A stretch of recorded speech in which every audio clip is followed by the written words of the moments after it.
સેવક નવનીતભાઈ ઉપર માર મારવાના કેસમાં હવે 21 દિવસનો સમય વીતી ગયો છે અને આજે એસઆઈટી દ્વારા નવનીતભાઈને બોલાવવામાં આવ્યા છે। તેમની પૂછપરછ કરવામાં આવશે, તેમનું નવું નિવેદન નોંધવામાં આવશે। શું છે આખો મામલો તેની વાત આ રિપોર્ટમાં। નમસ્કાર, હું છું ગોપી ઘાંગર અને આપ જોઈ રહ્યા છો નિર્ભય ન્યૂઝ। બગદાણાના સેવક નવનીત બાલદિયાના કેસની અંદર હવે નવો વળાંક આવી શકે છે। એસઆઈટીએ નવનીત બાલદિયાને આજે નિવેદન માટે બોલાવ્યા છે।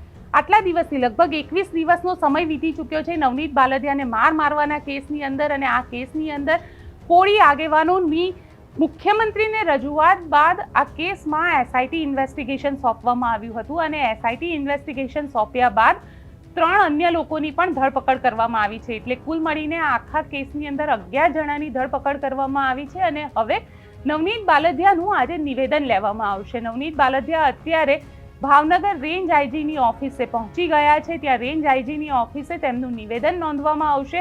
જે એસઆઈટીના ચીફ છે જયવીર ગઢવી, તેમના દ્વારા નિવેદન નોંધવામાં આવશે કારણ કે નવનીત બાલદિયા સતત એવું કહી રહ્યા છે કે તેમની પાસે જયરાજ આહિર વિરુદ્ધ પુરાવા છે, તો એસઆઈટી પાસે આ પુરાવા હજી સુધી પહોંચ્યા નથી। તો તેમનું નિવેદન નોંધી આજે પુરાવા છે, જો એ ડિજિટલ પુરાવા હશે તો તેને લઈને એફએસએલની જે કાર્યવાહી છે તે એફએસએલની કાર્યવાહી પણ શરૂ કરવામાં આવશે। એટલે ક્યાંક ને ક્યાંક નવનીત બાલદિયા જે પહેલા દિવસથી કહી રહ્યા હતા કે આખા કેસની અંદર જયરાજ આહિરનું ઇન્વોલ્વમેન્ટ છે અને જયરાજ આહિરે પહેલાં તેમને ફોન કર્યો હતો અને પછી ત્યારબાદ અમુક લોકોએ આવી અને તેમને ઉપર હુમલો કરી દીધો અને આ કેસની અંદર કારણ કે જ્યારે હુમલો કરવામાં આવ્યો તેનો વિડીયો પણ બનાવવામાં આવ્યો છે।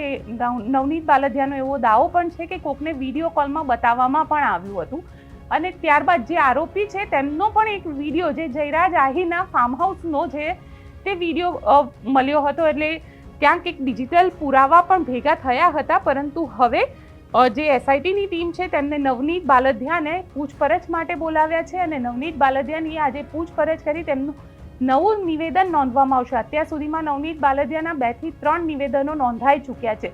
આ જે નિવેદનો નોંધાયા છે તે પોલીસ દ્વારા નોંધવામાં આવ્યા હતા, જેમાં સૌથી પહેલું નિવેદન જે હતું તે પીઆઈ ડાંગર દ્વારા નોંધવામાં આવ્યું હતું અને પછી પીઆઈ પટેલ દ્વારા નોંધવામાં આવ્યું હતું। જેમ કે આ બંને અધિકારી છે તે બંને અધિકારીની ત્યાંથી ટ્રાન્સફર કરી દેવામાં આવી છે। એટલે હવે જે નિવેદન નોંધવામાં આવશે તે નિવેદન એસઆઈટી દ્વારા નોંધવામાં આવશે।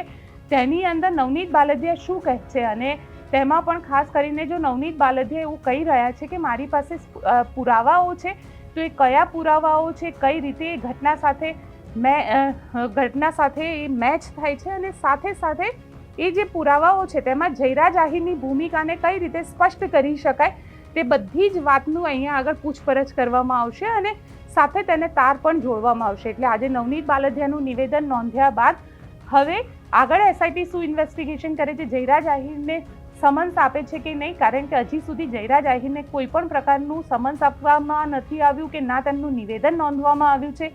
એટલે અહીંયા સવાલ એ પણ ઊભો થઈ રહ્યો હતો અને કોળી આગેવાનો સતત આ સવાલ ઊભા કરી રહ્યા હતા કે કેમ હજી સુધી જયરાજ આહિરનું કોઈ નિવેદન નથી લેવામાં આવ્યું કે ના તેમને સમન્સ આપવામાં આવ્યું છે।